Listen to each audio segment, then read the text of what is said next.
I am the mayor. I am the mayor of Vineyard. Vineyard would not be Vineyard if it had been any other way. I don't think anybody would have had the stomach to put up with what I did for 15 years.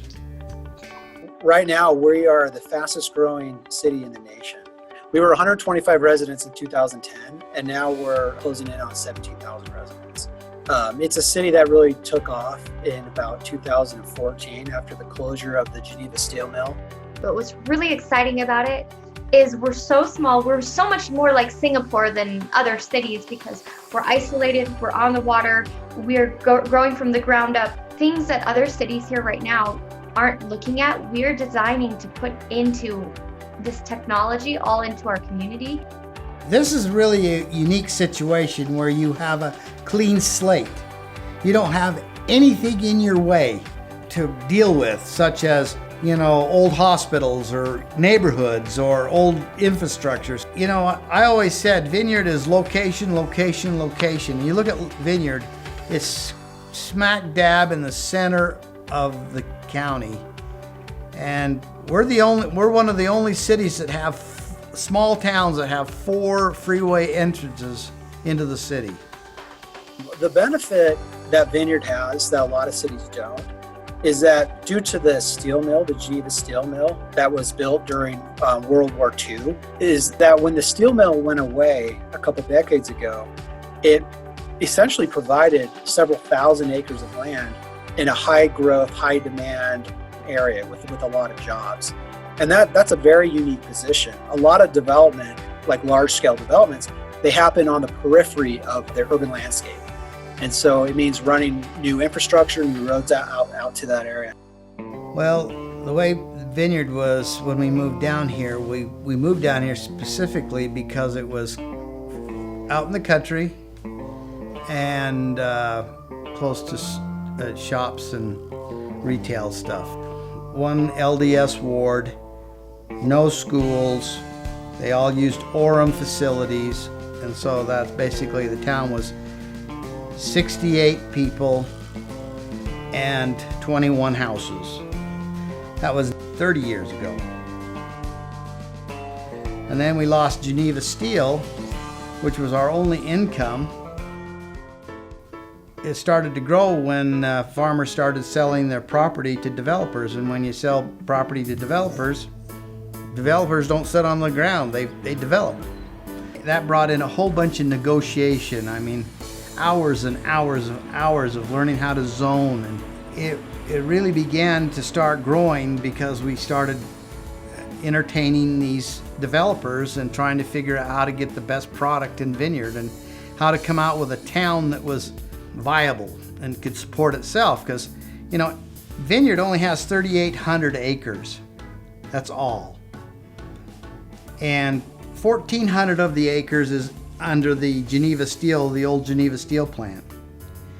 And so basically we had to come up with a design of a city that would be self-supporting.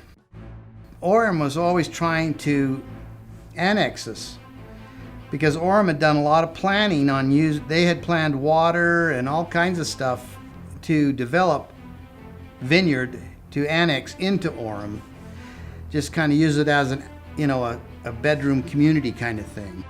They were relentless. They were meeting with all of our representatives here in the county and giving their story why we shouldn't be allowed to be, to move on.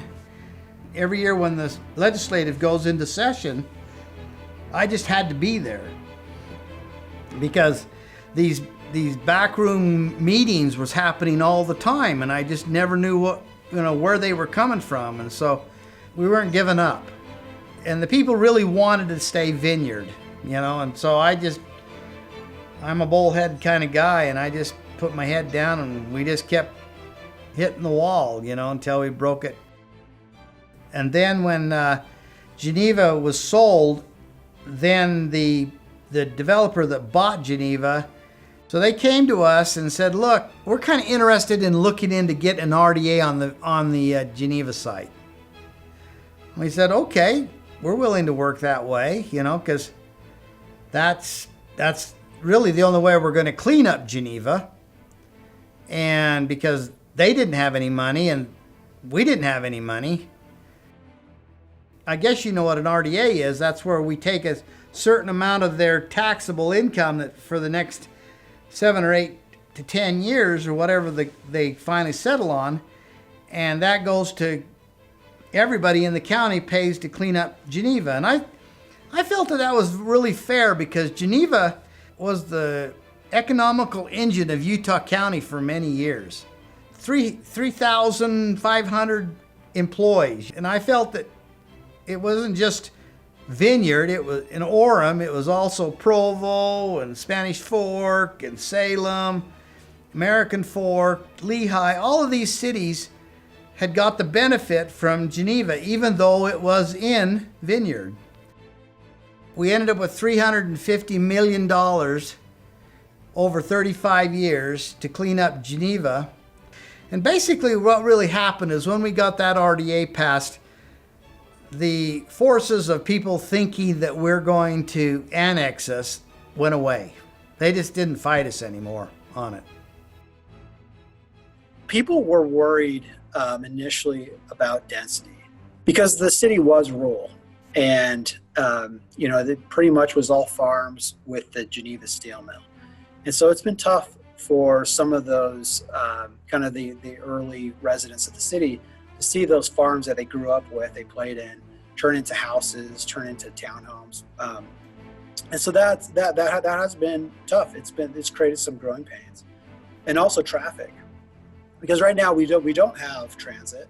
We have a bus route, but we don't have the transit in place that we need. That's going to come next year. But overall, density, that's kind of a bad word to a lot of people, but on the other hand, we have a lot of people that understand that downtowns need density. You need people. Because if you have a downtown that's only made up of offices and employment, then what happens at night? The downtown is shut down and it's dark, it's kind of dangerous. But if you have residents there, and a lot of them, then at night, the downtown's still thriving. Restaurants are still going, you got people walking the streets. So, we found that the safer cities have more people walking. I asked them, I need to come up with a number how big Vineyard can grow. And one number came back at about 40,000. And then another number come back about 70,000. And then another number came back that said, look, if we're able to go vertical, we can go to 90,000, you see.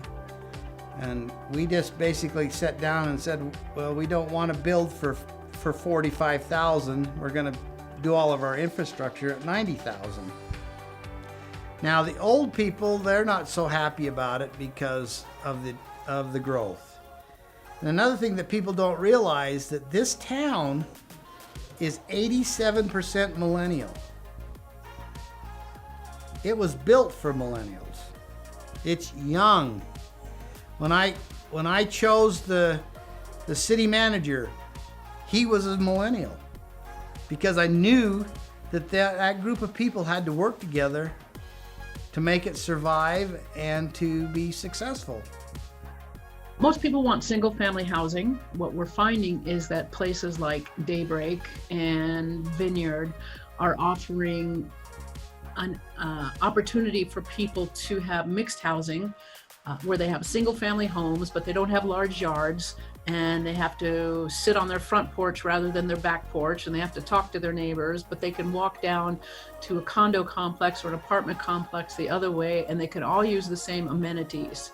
Amenities seem to be something people are looking for these days, and walkability, definitely, and being able to hop on mass transit. And a lot of this growth, luckily, has been the result of mass transit coming in when we got the Olympics in 2002. And when people relocate here, a lot of them will say, I want to be within walking distance of a track station. we're hoping when the train station opens, that's sort of that last link to that multimodal system, so that you don't have to just rely on a car. You have all these other modes of transportation and they all interconnect with each other. When Geneva shut down, Geneva had 14 wells on the property, some of them as deep as 3,400 feet deep. It's some of the most clean water that anybody would use, and they were making steel with it. And then also Geneva Steel had this huge amount of natural gas. When Rocky Mountain Power or Pacific Corp, they were looking for a plant to go up here somewhere or in Wyoming. Talked to them, they did studies. Finally, they came and decided to put the power plants in Vineyard. And that was a huge shot in the arm, because we don't make so much money on the electricity that's generated. It's the equipment cost. They get assessed every year on that equipment, and it's millions of dollars. It's really incredible. The Geneva wasn't as dirty and contaminated as people really thought it was. I still have people to this day say, I just can't understand how you could build a movie theater on that site. You know, it's so contaminated. I mean, it glows in the dark. But, you know, we have to deal with the federal government and the state government, and then we have to have records showing. And the biggest problem with cleanup was concrete in the ground. And literally the concrete, there's more concrete in the ground than there was above the ground. I mean, we're talking 40-foot deep concrete. But cleanup at Geneva, it was expensive, and it still is. But right now, you know, they're using the slag piles and all of the leftover minerals that they use in making steel. They're shipping them all over the world. So the issue is a lot of the development that occurred like 4 to 5 years ago was done in kind of a pod format. And so that's where, instead of there being a grid where all the houses face a street and the whole city is interconnected, each neighborhood was built in a pod. And then all of the houses in that neighborhood, that pod, they all face internally. And so there's a lot of connection within that specific neighborhood. It made the city kind of disjointed, because each neighborhood was its own thing and they were separated from each of the neighborhoods. So what the city did is we've invested in our trail system to connect those. And so even though maybe architecturally and from an urban design standpoint they're disjointed, we have provided the trail network that helps to link those up. And with our downtown area, that's where we're really focusing a lot of attention, so that you don't have isolated neighborhoods. You have neighborhoods that are interconnected with that grid system. A lot of Utah County right now, and Utah in general, is built off of kind of a suburban model of density. And when I say that, I mean single family detached houses and 3 to 4 houses per acre. You know, that's a lot of people consider that like a medium density. A low density is even like a half acre. So there is still quite a bit of that, because a lot of that was developed in the 50s, 60s, 70s. And so going to a multifamily product, so condos and apartments and townhomes, that starts to push the range of 14 to 20 to 30 units per acre. And so to those people who grew up most of their lives in a single family detached neighborhood, where there are 3 units per acre, maybe even just 2 units per acre, that's very dense. And so it's been hard for a lot of people to understand that there are some benefits to having density. It's not always a bad thing. We know that our housing costs have gone up substantially, and there's a huge housing shortage in Utah County. Utah's real estate, we are a destination state, meaning that people are moving here like crazy. So we are in an insane real estate market.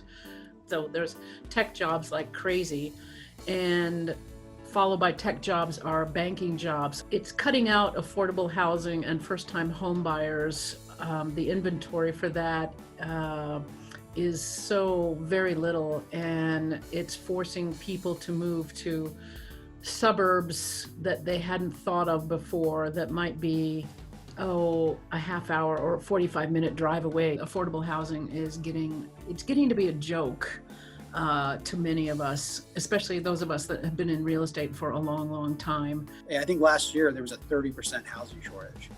And because of that, it's made the housing costs go through the roof. What we try to do in Vineyard is develop it so that we had a range of density.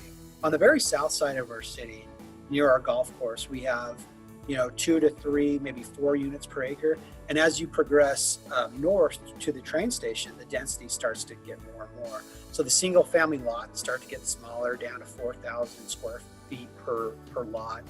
And then you get into attached housing where you have townhomes. And then in the downtown, we'll have, mid-rises, 6-story apartments and flats that are over retail. And so we did that on purpose so that people's kids could stay in the city. So the city, we've done a lot of things to help address affordable housing. The first, we allow a lot of higher density. We allow multifamily units. A lot of cities still don't, or if they do, it's very limited. The city, Vineyard has put, we've kind of taken out those barriers to building apartments, which was really important. The other thing too is the city does allow for accessory dwelling units inside of single family homes. If you look at the share of our housing units, when they're all built out, we'll be in the range of about 80% of our housing units will be multifamily. Right now, the downtown is vacant. So it's a large field that has been cleaned up. It was part of the old Geneva Mill site. It was the cooling pond for the mill. Now that that's gone, that area's been remediated. So we cleaned up the soil. So right now it's just a gigantic vacant field that is in the process of having site work. So we have people out there that are working on the train station, getting the infrastructure in place for like the road. So you see the road foundation being put in. Next year is when you're going to see things go vertical. In spring of next year, you'll actually start seeing buildings being constructed. The roads will be in place. The promenade has been funded. So about $10 million are going into the promenade. One of our focuses is to develop a downtown on the lake. Utah Lake has really been the center of Utah County for a long time. And it was a place where, historically, a lot of the recreation occurred. Unfortunately, a lot of the cities turned their backs on Utah Lake. It's sort of like the lake is an afterthought. What Vineyard did is because our shoreline takes up our entire western boundary of our city. We fronted our city on the lake, and we have been working with the Utah Lake Commission and several other cities to help do a lot of lake cleanup. Every year, the city goes out with volunteers and we pull trash out of the lake. We take out phragmites. And a lot of resources of the lake have been going into cleaning up the lake and making it a wonderful place again. And so we're starting to see that. The lake has a bad name, just from how it was abused in the past. It was kind of a place where things were dumped and there wasn't a lot of care that was given to it. Those that actually live in Vineyard know what a wonderful place it is. You feel like when you walk on the trail by the lake that you're in a pristine environment. You're literally in a very urbanized area, but you feel like you're in the middle of nature, and you don't get that experience too often. And we took a lot of care to make sure that our downtown interfaces directly with the lake. So our train station, as you come in on Front Runner from Salt Lake City, when you get off the train station, instead of there being a giant parking lot, there's a green promenade. There's a linear park that takes you from the train station all the way through downtown, with shops and restaurants and entertainment uses down to the lake. And so our downtown interfaces directly with the shoreline. If you're in Vineyard, you know that in a couple of weeks you can drive down the street and there's probably going to be a new development that pops up. Our timeline is rapid. RDAs have a timeline for when they trigger. Ours is 2021. And a trigger means that in the year that it triggers, whatever was built there is what the taxes come from to clean up the area. So it's very critical that you build fast. It really incentivizes you to build fast. And in this economy, that's hilarious because we're growing so fast anyway. So when you're looking at a map, you can see the remarkable growth that has come in between 2014 and today. We went from 150 residents to 17.5. The front runner station will be in this next year. Pathways, road designs are going in this winter. Funding about $200 million have been placed for garages, parkways, plazas. We just got funding for the beach side to the west, and we'll have a boardwalk, new sand that comes in. So in the next 1.5 to 2 years, you will see buildings going up, you will see parkways unfolding, you'll see street designs in. It will be exciting. What we are doing is melding the history of the community with the innovations of the future. And so we're just combining all sorts of people right now together. I think that's what makes Vineyard probably the best city that I know of. You know, I really honestly believe the Vineyard would not exist if we hadn't gone down the road that we did.